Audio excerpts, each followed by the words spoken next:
Wouldn't it be great if we could be invisible, right? I mean, we could spy on people without being noticed and do whatever we want without being held responsible. Now, magicians have figured out how to utilize full-size mirrors to bend light in order to create disappearing illusions.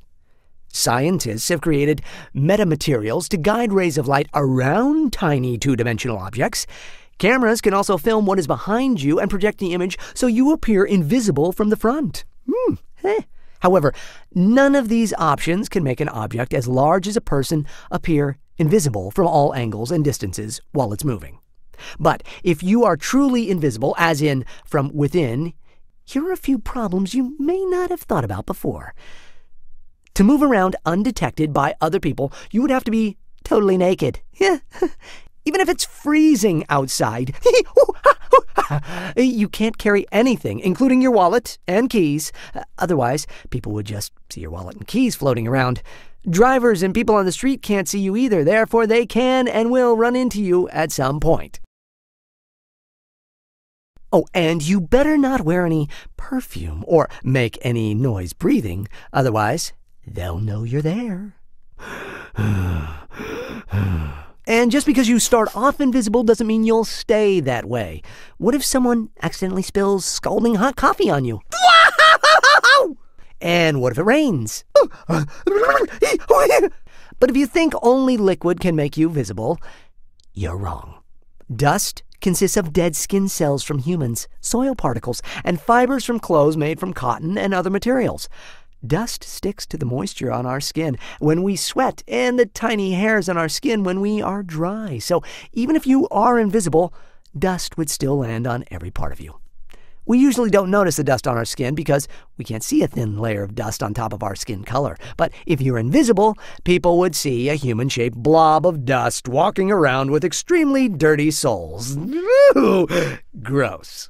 What do you think the world looks like if you were invisible? Well, the answer is nothing.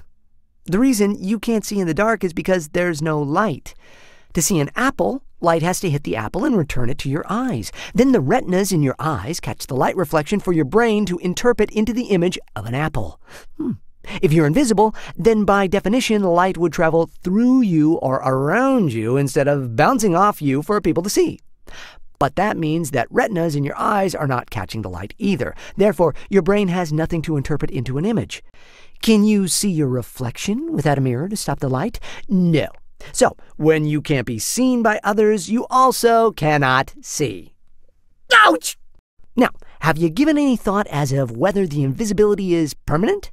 If it is, how can you receive medical treatment from a doctor if you're injured? The doctor wouldn't know where to apply ointments or bandages because they cannot access your injury. For that matter, you can't see it either. I mean, what if you have an illness or an infection? How can the doctor diagnose you without being able to see the color change or inflammation? And what if everyone is permanently invisible? Well, think about how boring the world would be without seeing people on the streets, on TV, or at home, on your computer, like right now.